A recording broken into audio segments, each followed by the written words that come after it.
खबरों का सिलसिला आगे बढ़ाएं और आपको बताएं, पेट्रोल महंगा होता है तो मुश्किल, अब सस्ता हो गया तो दोहरी मुश्किल। डीलर्स की होशियारी उनके गले पड़ गई, क्योंकि रेट कम होने की इतलात पर कम मिकदार में जखीरा किया गया पेट्रोल खत्म हो चुका है।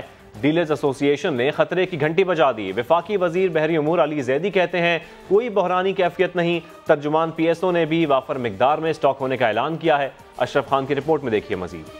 ये कोल्ड ड्रिंक नहीं जो रमजान में 5 रुपए सस्ती होने पर धड़ाधड़ बिकने लगी। जिंदगी का पहिया चलाने वाला पेट्रोल पूरे 15 रुपए लीटर सस्ता हुआ तो ऑयल कंपनियों को लेने के देने पड़ गए। रेट कम होने की इत्तला पर कम स्टॉक किया गया जो अब खत्म हो चुका है। सूरत हाल ये है कि पेट्रोल समेत डीजल किसी कंपनी के पास अब मौजूद नहीं, मगर वफाकी वजीर अली जैदी कहते हैं बहरानी कैफियत नहीं, सब कुछ नॉर्मल है। 3 ऑयल पेयर्स हैं और उसमें 2 ऑयल पेयर्स हमारे फुली ऑपरेशनल हैं।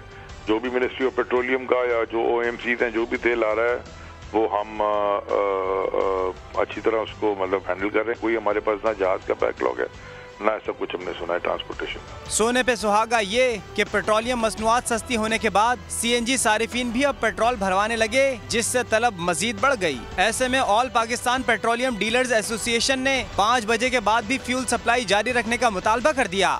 डीलर्स एसोसिएशन ने खबरदार किया कि अगर लॉकडाउन के बाद ऑयल टैंकर्स को सप्लाई की इजाजत न दी गई तो सूरत हाल मजीद खराब हो जाएगी। दूसरी जानिब तर्जुमान PSO ने तरदीद करते हुए कहा कि मुल्क भर में फ्यूल की सप्लाई बिला तातुल जारी है। PSO के पास वाफिर स्टॉक मौजूद है। अशरफ खान, समा, कराची।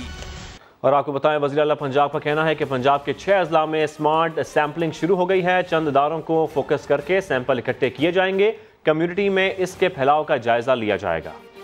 इब्तदाई तौर पर 6 अजला में स्मार्ट सैंपलिंग का आगाज़ कर रहे हैं। इन अजला में लाहौर, रावलपिंडी, मुल्तान, गुजरांवाला, गुजरात और फैसलाबाद शामिल हैं। स्मार्ट सैम्पलिंग प्लान के तहत गैर महफूज तबकात को मुख्तलिफ कैटेगरीज में तकसीम किया गया है। नंबर 1, मीडिया हाउसेस, कानून नाफिज करने वाले एहलकार, इंतज़ामी अफसरान के दफातर, हेल्थ वर्कर्स, TB और एड्स के मरीज़, हस्पतालों में ज़ेर इलाज हामला ख़वातीन और जेलों में बंद कैदी। हम इन कैटेगरीज़ में बड़े पैमाने पर सैम्पलिंग करके कम्युनिटी को कोरोना वायरस के फैलाव का जायज़ा लेंगे। पंजाब में इस वक्त 62 करोड़ रुपए की लागत से तैयार होने वाले 8 BSL-3 लैब फंक्शनल हो चुकी हैं। हम कल से इंशाअल्लाह रोज़ाना की बुनियाद पर 6000 टेस्ट कर सकेंगे। हमारे पास इस वक्त corona test kits, PPE kits और बेड्स की कोई कमी नहीं है। जमात इस्लामी ताजिरों की हिमायत में मैदान में आ गई। सिंध हुकूमत को धमकी दी कि पीर तक कारोबार की इजाज़त न मिलने पर एहतजाज किया जाएगा। अमीर जमात इस्लामी कराची नईमुर रहमान कहते हैं सूबाई हुकूमत रिलीफ फराहम करने में नाकाम हो चुकी है। खुर्शीद आलम की रिपोर्ट। ऑनलाइन कारोबार करने की इजाज़त मजाक है। हुकूमत ताजरों, ट्रांसपोर्टर्स और मजदूरों का मुआशी कत्ल ना करे। जमात इस्लामी के तहत इज्तिमा में ताजरों ने अपने मुतालबात पेश कर दिए। जमात इस्लामी कराची के अमीर ने भी हिमायत करते हुए हुकूमत को अल्टीमेटम दे दिया। पीर तक जो है वो 48 घंटे के अंदर ये मार्केटें खुलनी चाहिए।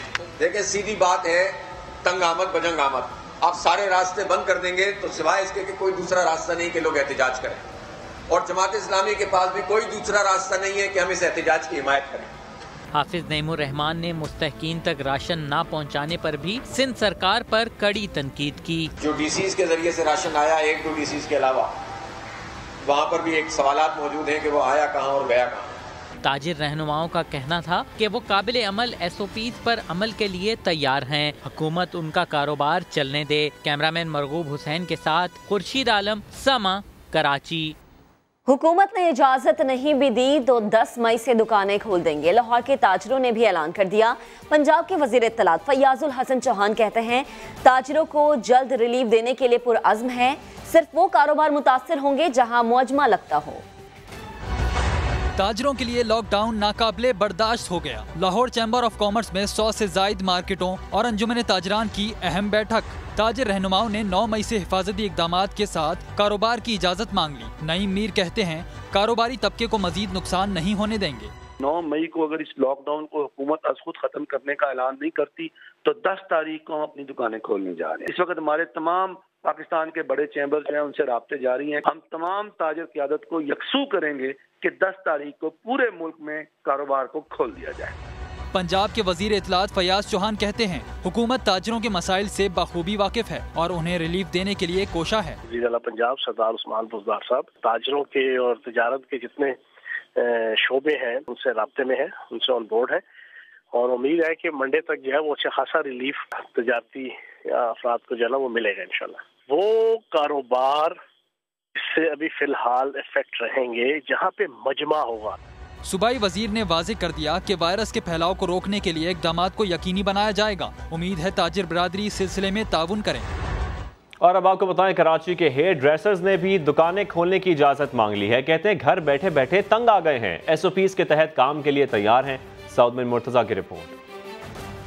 मनपसंद हेयर स्टाइल बनवाने के लिए कल तक अवाम जिनकी मिन्नत समाजत करते थे वो हेयर ड्रेसर लॉकडाउन की वजह से अब खुद हाथ जोड़ने पर आ गए। कारोबार खोलने के लिए हुकूमत की हर बात मानने को तैयार हैं। हमें थोड़ा सा रिलीफ दिया जाए, हफ्ते में 2 दिन 3 दिन काम करने की इजाज़त दी जाए और SOPs के साथ। अगर आप समझते कि हम SOPs पे हम अमल नहीं कर सकते तो आप बंद कर दें, हमें कोई इतराज़ नहीं है। हेयर ड्रेसर्स का कहना था कि तमाम शोबों को जब इजाजत मिल सकती है तो हमें क्यों नहीं। SOPs पर अमल ना करें तो हुकूमत एक्शन ले। कोई कितना ही बड़ा क्यों ना हो उसे हजाम के सामने सर झुकाना ही पड़ता है, लेकिन मौजूदा हालात ने खुद बार्बर को सर झुकाने पर मजबूर कर दिया है। हुकूमत को चाहिए उन पर भी जल्द नजर करम करे। कैमरामैन मजहर के साथ सऊद बिन मुर्तजा, समा, कराची। और शहरी कहते हैं वफाकी और सिंध हुकूमत आपस में लड़ने के बजाय आवाम के मसाइल की तरफ तवज्जो दें। लोग गुर्बत में पिस रहे हैं। आइए आपको भी सुनवाते हैं। इल्जाम लगाते रहते हैं भाई, उनको अपना आवाम का तो उनको ख्याल ही नहीं और हम परेशान हैं। देखो रक्षा यकीन करो 1 रुपया भी मैंने सुबह से नहीं कमाया। आवाम की तो सोच ही नहीं रहे, आवाम का तो बुरा हाल लगा पड़ा है। हम लोग गरीब आदमी है, मजदूर आदमी है, 500 दिहाड़ी लेने वाले हम लोग कहाँ जाएंगे। हमारे को तो अभी तक किसी ने किसी किस्म का राशन भी नहीं पहुँचाया। हम गरीब आदमी बेरोजगार हुए हैं, पर ये अल्लाह करे इनके अंदर आपस में इत्तेफाक होए ताकि हमारी रोजी रोजगार खुले। आपस में मिल मिला लेंगे तो ईद भी लोगों की सही बन जाएगी। इनके हक में भी दुआएं करेंगे, अगर नहीं करेंगे तो ये खुद हम तो बर्बाद हो रहे हैं, वो भी बर्बाद हो जाएंगे किसी तरह पे। मेहरबानी करें, ये अपनी सियासत ना चमकाएं, अपनी सियासत को ख़त्म करके गरीब आवाम की तरफ देखें। पीपल्स पार्टी रहनुमाओं के बयानात पर विफाकी वज़ीर इत्तलात व नशरियात सेनेटर शिबली फराज का रद्द-ए-अमल भी आ गया। इस्लामाबाद से जारी बयान में शिबली फराज ने कहा कि लॉकडाउन करने या ना करने में सिंध हुकूमत आज़ाद थी और है।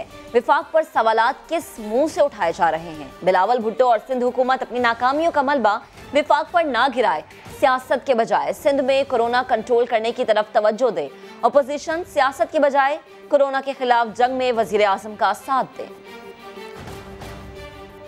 कोरोना मामले पर विफाक और सिंध एक दूसरे पर खूब लफ्जी तीर बरसा रहे हैं। वायरस जब मुल्क में फैलना शुरू हुआ तो पीपल्स पार्टी ने वाज़ेह कहा था कि वबा पर सियासत नहीं करेंगे। बिलावल भुट्टो और नासिर हुसैन शाह का क्या कहना था, आपको दिखाते हैं। हमारा इस वक्त वज़ीर आज़म इमरान खान है, हमारा वफाकी हेल्थ मिनिस्टर इमरान खान साहब है, तो उस पर कोई तंकीद नहीं करूँगा, उससे एक्सपेक्ट करता हूँ कि वो लीड करेगा इस मुश्किल वक्त। हमने तो अपनी पॉलिटिक्स या जो सिलसिला है वो सारा क्वारंटीन में डाला हुआ है कि जब तक ये वायरस से नहीं निकलते। पेट्रोलियम मसनूआत की कीमतों में कमी पर वज़ीर आज़म इमरान खान का बड़ा फैसला। सूबों को महंगाई में मजीद कमी लाने के लिए फौरी इकदामात की हिदायत कर दी। ज़ख़ीरा अंदोज़ों के खिलाफ कार्रवाई जारी रखने का भी हुक्म दे दिया। इस्लामाबाद से अब्बास शबीर की रिपोर्ट। पेट्रोल की कीमत में मामूली इजाफा भी हो तो अशियाए ज़रूरिया के निर्ख 10 से 20% बढ़ा दिए जाते हैं, लेकिन जब कमी होती है तो कीमतों में कोई रद्दोबदल नहीं होता। वज़ीर आज़म ने खुले तजाद पर बड़ा सवाल उठा दिया। खाने पीने समेत दीगर अशिया की कीमतों में कमी यकीनी बनाने का हुक्म दे दिया। इमरान खान ने पंजाब और खैबर पख्तूनख्वा को महंगाई में मजीद कमी लाने के लिए हंगामी इकदामात की हिदायत कर दी। सिंध और बलोचिस्तान की हुकूमतों को भी पैगाम भिजवा दिया। कहा ऑयल प्राइसेस बढ़ने पर बिला ताखीर महंगाई की जाती रही है, अब पेट्रोल और डीजल सस्ता हुआ तो इसका फायदा बराह रास्त अवाम को मुंतकिल किया जाए। वज़ीर-ए-आज़म की जानिब से एक बार फिर ज़ख़ीरा अंदोज़ों के खिलाफ सख्त कार्रवाई की हिदायत जारी। ज़िले इंतजामिया को वाज़ेह पैगाम दिया कि ज़ख़ीरा अंदोज़ी बर्दाश्त नहीं, कीमतों में कमी के लिए मुनाफाखोरों के खिलाफ फौरी एक्शन लिया जाए। पेट्रोलियम मसनूआत की कीमतों में तारीख साज कमी, 10 साल बाद पहली बार डीजल पेट्रोल से भी सस्ता। 3 माह में हाई स्पीड डीजल की कीमत में 48 रुपए फी लीटर कमी हुई, जो तकरीबन 30% बनती है। लेकिन आटा, घी, चीनी सस्ते हुए, ना ही सब्जियों की कीमतों में कोई कमी देखने में आई। ऑल पाकिस्तान घी मिल्स एसोसिएशन के मुताबिक 1 किलो घी या 1 लीटर कुकिंग ऑयल पर 10 रुपए ट्रांसपोर्टेशन चार्जेस हैं। डीजल 30% सस्ता होने पर गुड्स ट्रांसपोर्टर्स किरायों में 10% कमी पर रजामंद है। कोशिश है कि 20% पर इत्तफाक हो जाए, जिससे घी और कुकिंग ऑयल 2 रुपए फी लीटर सस्ता होगा। आटे पर मुल्क के मुख्तलिफ हिस्सों में 3 रुपए फी किलो ट्रांसपोर्टेशन चार्जेस हैं। जनूबी पंजाब और सिंध में चीनी के ट्रांसपोर्टेशन चार्जेस 3 रुपए, जबकि वस्ती पंजाब में 2 रुपए फी किलो है। यूं डीजल की कीमत के मुकाबले में आटा और चीनी 1 रुपया फी किलो सस्ते होने चाहिए। रही बात फलों और सब्जियों की, तो इनका इन्हसार भी गुड्स ट्रांसपोर्टर्स पर है। और मुल्तान की बेवा खातून तंगदस्ती के हाथों मजबूर हो गई। कपड़े सिलाई करके घर का गुजारा करने वाली बाहिम्मत खातून का लॉकडाउन से चूल्हा भी ठंडा पड़ गया। रिपोर्ट करेंगे आसिफ बलोच। लॉकडाउन से गरीब बेहाल, मुल्तान की रिहायशी बेवा खातून के घर नौबत फाका कशी तक जा पहुंची। 2 माजूर बेटियों का साथ जायदा बीबी को तंग दस्ती ने मजबूर कर दिया। कपड़ों की सिलाई करके बच्चों का पेट पालने वाली मेहनतकश खातून से लॉकडाउन ने रोजगार भी छीन लिया।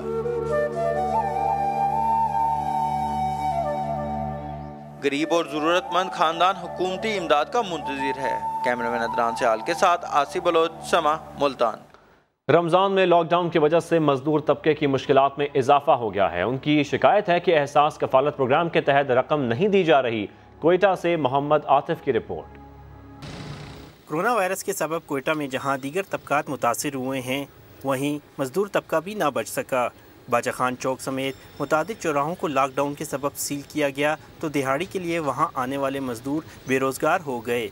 मजदूर कहते हैं कि एहसास कफालत प्रोग्राम के तहत रकम भी नहीं दी जा रही। गरीब को कुछ नहीं मिल रहा है।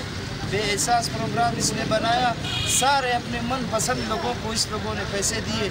किसी भी इधर मजदूर से आप पूछ ले किसको 12,000 मिलेगी। दूसरी जानिब ज़िला इंतज़ामिया का कहना है कि एहसास कफालत प्रोग्राम के तहत अब तक 1 अरब 70 करोड़ रुपए मुस्तकीन को तकसीम किए जा चुके हैं। कैमरामैन जुनेद अकबर के साथ मोहम्मद आतिफ, समा, कोयटा। मुस्लिम लीग नून 18वीं तरमीम पर मशरूत साथ देने के लिए तैयार है। वजीर रेलवे शेख रशीद ने बड़ा दावा कर दिया। समा के प्रोग्राम सवाल में गुफ्तगू करते हुए उन्होंने बताया कि असद उमर की ऑपोजिशन के रहनुमाओं से अहम मुलाकातें भी हुई हैं। वफाकी वजीर ने वजारत इत्तलात में तब्दीलियों पर दिलचस्प तबसरा भी किया। आइए सुनते हैं। 18वीं तरमीम नून लीग साथ देगी अगर नवाज शरीफ का केस ख़त्म हो जाए और मरियम का केस ख़त्म हो जाए और शहबाज शरीफ के केसेस ख़त्म हो जाएं और उनकी ख्वाहिश की तरमीमें आ जाएं तो वो 18वीं तरमीम में हमायत कर देगी। मैं ये जिम्मेदारी से कह रहा हूँ कि अपोजिशन की और असद उमर की मुलाकातें हुई हैं अपोजिशन के टॉप लीडर्स के साथ। मैं नैब को ईद के बाद टार्जन बनता हुआ देख रहा हूँ। खान साहब से ये पूछूंगा कि उन्होंने अशराफिया किसकी तरफ का है। खुद समझ में ये नहीं आई बात। सूबे तो उनके भी लॉकडाउन दोनों कर चुके थे।